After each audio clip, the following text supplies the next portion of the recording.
We live in an era where an experience rarely feels complete until it has an audience. Whether it's a concert, a vacation, or a quiet dinner, the modern instinct is to lift a screen and document the moment. If it isn't shared, society quietly whispers that maybe it didn't really happen at all.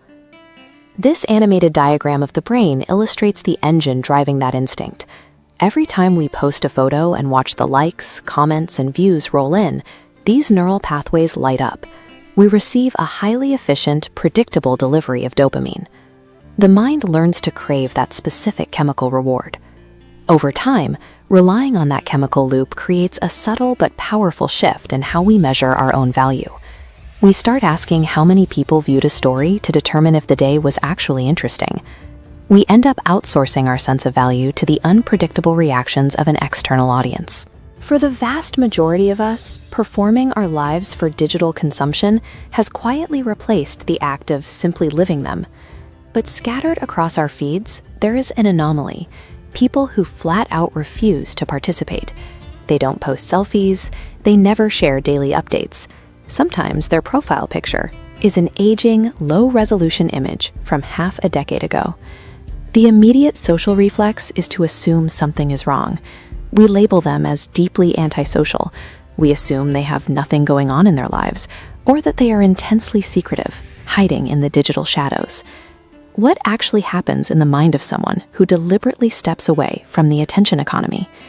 When almost every person on Earth is fighting to be perceived, a deliberate choice to remain invisible demands our attention.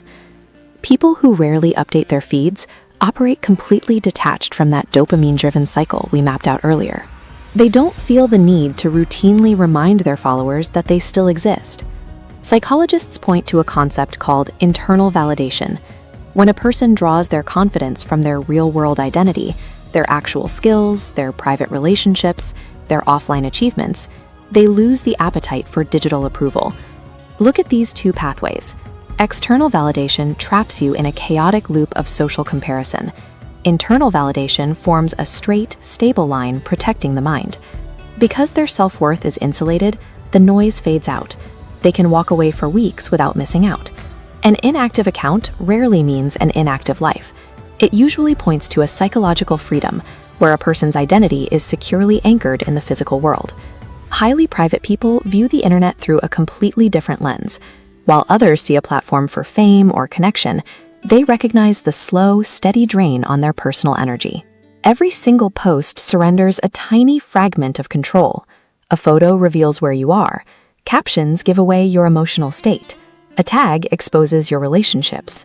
Private individuals prefer to keep a tight grip on that personal data. This flow diagram explains the psychological effect of that restriction.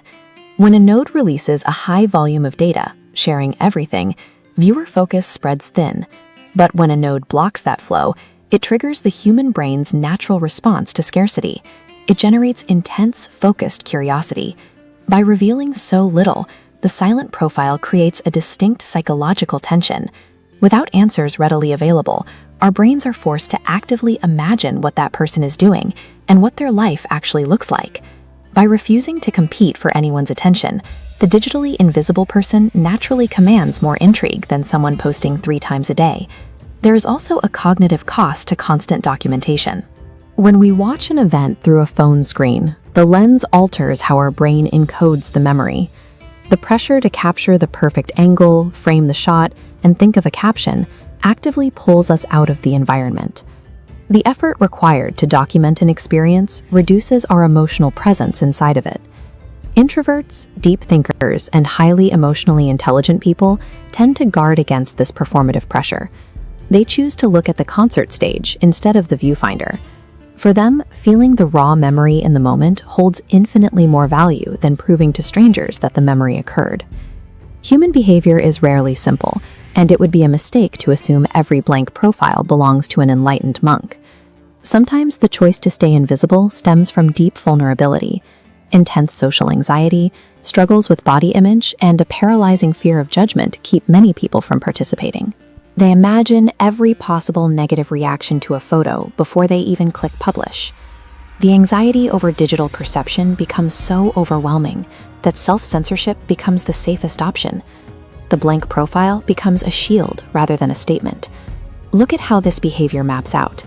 The exact same action, refusing to post online, splits into two opposing realities. For one person, it is a heavy shield of insecurity. For another, it is an unshakable crown of confidence. When we encounter a digital profile with 0 posts and an ancient photo, our instinct is to assume the person has an empty life. The reality is that they simply have an unperformed one. The people living behind these quiet accounts exist on a wide spectrum. Some are healing from past anxieties. Some are carefully guarding their energy. Some possess immense internal confidence, and others are just deeply exhausted by a culture that demands constant performance. In an economy where human attention is the most aggressively traded currency on Earth, choosing privacy stands out. Turning your back on the screen and keeping your life to yourself has become a quiet form of rebellion. The next time you search for someone and find a dormant, invisible profile, don't assume they have nothing going on. They are likely entirely occupied, living the real thing.